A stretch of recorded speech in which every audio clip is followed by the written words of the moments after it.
اللہ کے علاوہ جن کی تم عبادت کرتے ہو میں ان کی عبادت جو ہے وہ ہرگز نہیں کروں گا۔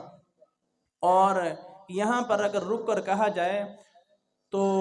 اولیاء کرام مزارات کے متعلق جتنی بھی آیات پیش کی جاتی ہیں وہ وہاں پر دعا بمعنی عبادت کے ہیں، دعا بمعنی عبادت کی ہیں۔ تو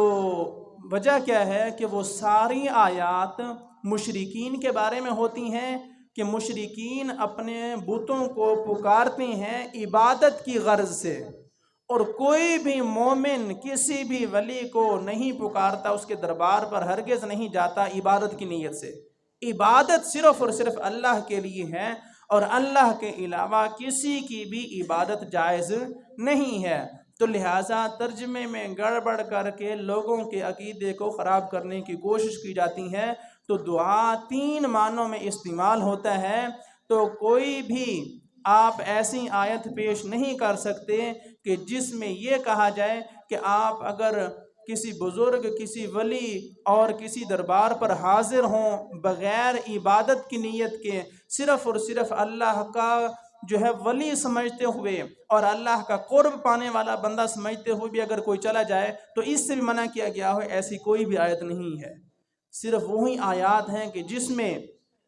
مشرکین کو بتوں سے دور کیا گیا ہے کہ جن کو تم پکارتے ہو عبادت کی غرض سے، عبادت کی نیت سے، وہ تو کچھ بھی نہیں کر سکتے، وہ تو مکھی کا کپار بھی نہیں بنا سکتے، اور وہ تو خود مجبور محض ہیں۔ اور ان کے متعلق ایسی آیات جو نازل ہوئی ہیں، ایک ایسا بدقسمت جو ہے وہ مذہب بھی ہے، ایسی جماعت بھی ہے کہ جو وہ آیات اٹھا کر اولیاء کاملین پر فٹ کرتے ہیں۔ اور یہ میں اپنی طرف سے نہیں کہہ رہا بلکہ حضرت عبداللہ بن عمر رضی اللہ تعالیٰ عنہ کی روایت ہے، فرماتے ہیں کہ روئے زمین پر سب سے بدترین لوگ وہ ہیں کہ اللہ نے جو آیات بتوں کے خلاف نازل فرمائیں وہ ان آیات کو اٹھا کر اولیاء کرام پر چسپاں کرنے کی کوشش کرتے ہیں کہ اللہ نے بتوں کے متعلق فرمایا کہ یہ پر بھی نہیں بنا سکتے، یہ کہتے ہیں کہ جناب تم بتوں کو نہ پکارو، یہ تو کفار کو کہا گیا، مشرکین کو کہا گیا۔ وہی آیات اٹھائیں گے اور کہیں گے کہ دربار پر جانا جائز نہیں ہے اور وہاں جو ہے کسی بزرگ کو پکارنا جائز نہیں ہے۔ کیوں کہ اللہ نے قرآن میں منع فرمایا، حالانکہ وہ آیات بتوں کے خلاف نازل ہوئی ہیں، اللہ والوں کے خلاف نازل نہیں ہوئی۔ اور یاد رکھیں اللہ نے اپنے دشمنوں کے خلاف قرآن نازل فرمایا ہے اور اپنے ماننے والوں کی تائید میں قرآن نازل فرمایا ہے۔ اللہ والوں کی تائید میں تو قرآن نازل ہوتا رہا ہے، اور آج اگر کوئی کہے کہ یہ آیت اللہ والوں کے خلاف ہے تو وہ آپ کو دھوکہ دے رہا ہے۔ ہمیشہ اللہ والوں کی تائید میں ہی قرآن نازل ہوتا رہا ہے،